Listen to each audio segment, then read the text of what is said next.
What's up, my name is Dr. Dralexstrahle. In this video, I'm going to show you how to turn this into this and how to actually use leg drive. Make sure you subscribe and hit that notification bell so you know each time a new video is uploaded. I'm going to go step by step through multiple body parts, so feel free to pause the video, do the test yourself, and see where you stand. So let's go ahead and dive on in. The first area we're going to look at is thoracic extension, which is your mid-back. Thoracic extension and rotation are coupled movements, so we're actually going to test our rotation and see if we have enough movement. I'm going to show you two ways to do this. One's on the floor and one's seated. Once you're on the floor, go ahead and sit on your feet. You're going to place one arm down on the ground in front of you and the other hand on the back of your neck. In this position, you're going to rotate up through your mid-back and see how far you can go. Once you test one side, do it a couple of times and flip over and do the other side.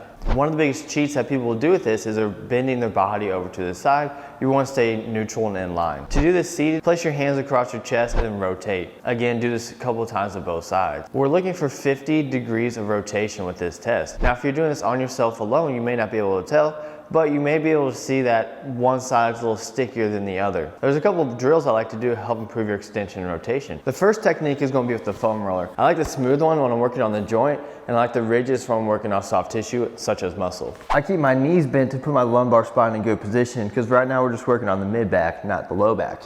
So from here, I just want to reach back. Slide down, and you're going to do this all the way up. You may get a couple of pops, and that's good.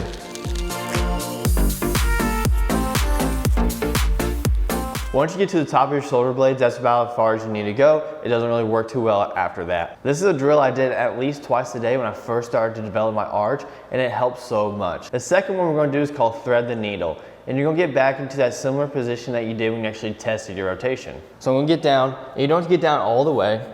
Leave one arm locked, and you're going to move with the other arm. It's going to come through.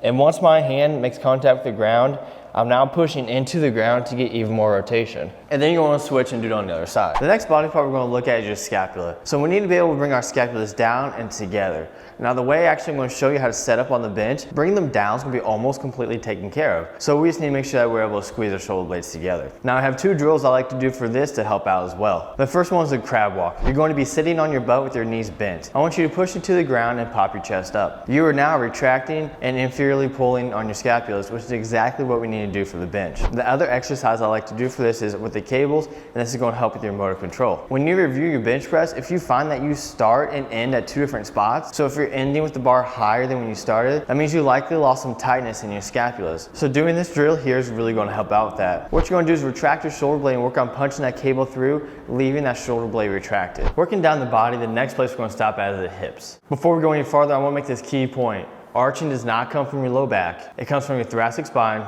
and your hips. If you get pain in your low back, you start feeling cramping, if it hurts, more than likely you're not arching correctly. One thing that can be limiting is if you have tight hip flexors, and it's going to be kind of the light version here. So when we take a look at a Thomas test, you're going to be at the edge of a bench and then lay back. You want to leave enough room that your legs can actually extend down. You're going to grab one leg, but you don't want to bring it too far back that now your pelvis is off the table, so be mindful of that. You're going to slowly lower your other leg down, and you're going to see where it lands. If it's unable to get past the table and your knee is unable to flex back, let's go ahead and stretch the rectus femoris. To do it standing, find something to lean onto. If you need help with support, you're going to stand on one leg, and with the other leg, you're going to pull your heel up towards your butt. Your hips should be able to go into some extension, and it should not be cocked out to the side. Pull these stretches for about 30 seconds and do it 2 or 3 times. The last section we're going to look at is your ankles, because the more dorsiflexion we have, the farther we can bring our feet back, which is the tighter our legs can get, which is going to help our arch and our leg drive. I've talked about before on this channel, but I'll review it again real quick. We're going to do a 5-finger ankle dorsiflexion test. Go ahead and place your foot 5 fingers away from a wall or from the rack. Try to have that knee touch the wall or the rack without letting your heel leave the ground.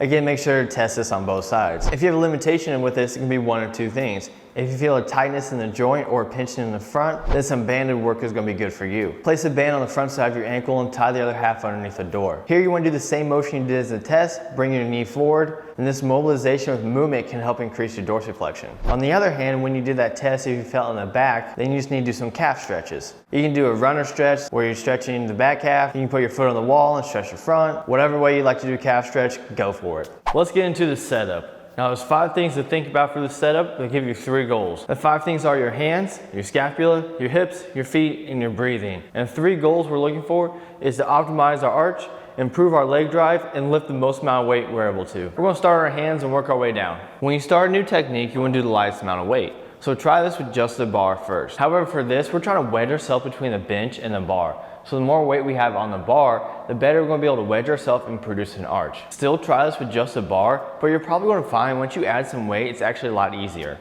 So for me, the first step is putting your hands on the bar and locking them into position. From here, I bridge my hips and slide up. What this does is creates a skin lock on my scapulas, which improves overall stability. At this point, my hands are locked in. I'm sitting on the top of my scapulas, which are naturally pushing them down. I just have to think about squeezing them together. From here, I squeeze my glutes and extend with my hips, not my low back. As I'm doing this, I'm walking my feet back as far as I can. Make sure to take into consideration how much your federation wants your foot on the floor. The fifth step is your breath. Right before you unrack, take a huge breath in through your nose, get a little bit more in through your mouth, breathe it all into your belly, and unrack the bar. A little bonus tip, as you unrack, think about doing a lat pull down. So as the bar is coming into position, you're really locking in your lats. This is going to help create more power off the chest. One of the things I like to think about as I'm setting my hips into position is actually standing around the bench. So in powerlifting, your butt has to touch the bench, but that doesn't mean you have to rest your butt on the bench. If there's a scale under mine, I want that to read as little as possible, because that means all my body weight is either in my feet or up in my shoulder blades. When there's less body weight in my glutes, I feel I'm able to get a better effect of the leg drive. If you want to see how to grip the bar for optimal leverage and shorten the range of motion, go ahead and leave me a comment down below.